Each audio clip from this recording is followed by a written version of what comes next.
Во Бога е моето спасение и мојата слава, крепоста на мојата сила и мојата надеж се во Бога.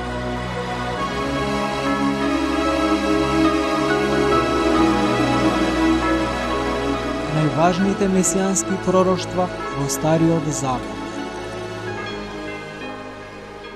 Пред повеќе од 1000 години, Господ Исус Христос дошол на земјата за да го спаси паднатиот човек. Неговото раѓање означило нова епоха во историјата на човештвото. Епоха во која човекот што бил раздвоен од Бога можел да се соедини со Него. Можел да ги најде блаженството и светоста кои му припаѓаат на Господа и да ја споделува вечноста со Него. Тој настан бил толку голем и значаен, што човештвото со него го поврзало новото броење на годините по Христовото рождество.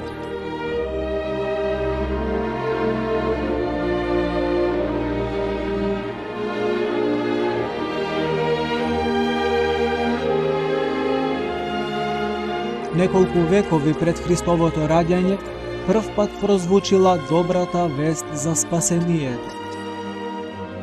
И книгата Битие, првата од светите книги на Стариот Завет, раскажува за тоа. Првите луѓе ја нарушиле Божјата заповед и биле изгонети од рајот. Изгонувајќи ги од рајската градина, Господ, како татко што ги сака своите деца, не ги оставил без надеж на избавување.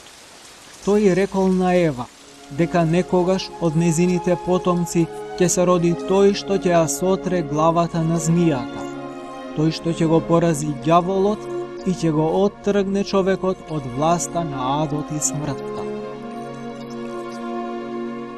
И тие Божји зборови се сметаат за прво ветување на луѓето за Христос Спасителот.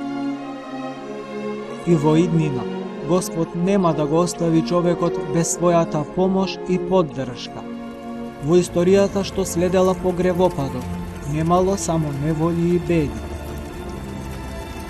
Паднатото човештво нема да го снаоѓаат само војни, болести и смрт.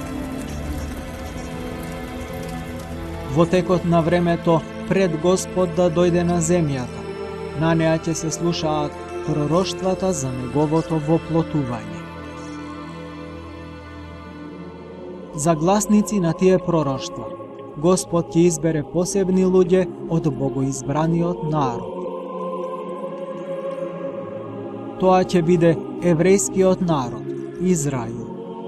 Евреите ќе го зачуваат вистинското богопочитување и затоа токму од тој народ ќе се воплоти Божествениот Спасител. На царот и пророк Давид, Господ му ја открил големата тајна на богосиновството на Спасителот. Давид го запишал тоа откровение во еден од своите псалми.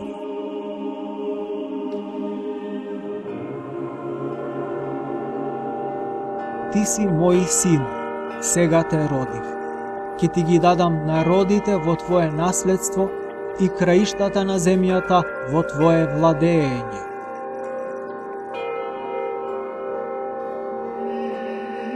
Како еден од големите предвестници на идниот Месија, со право се смета пророкот Исаија, кој живеел 7 векови пред Христовото раѓање. Него често го нарекуваат старозаветен евангелист, бидејќи многу јасни и точни пророштва за Христа тој искажал во старозаветните времиња. Нему Господ му открил едно од прекрасните пророштва за раѓањето на Христос од непорочна девојка.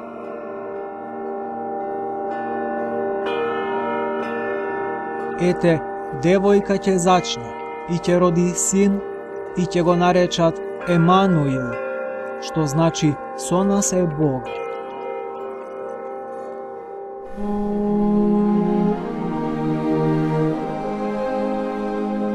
Исаија им раскажал на луѓето за тоа дека Господ заради нашето спасение ќе треба да страда.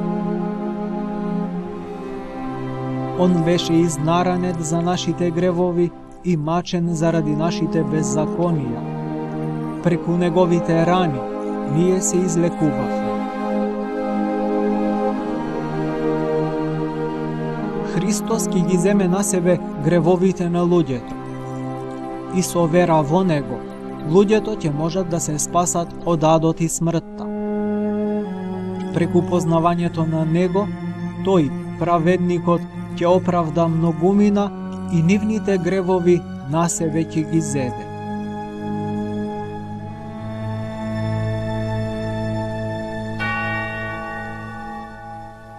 Пророкот Михеј во 8 век пред Христовото раѓање, според Божиот збор, предскажал за тоа дека раѓањето на Спасителот ќе се случи во јудејскиот град Витлеем.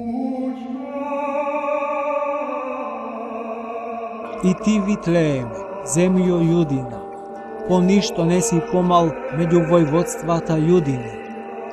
Оти од тебе ќе излезе оној кој треба да владее во Израилот и чие потекло е од почетокот, од вечноста.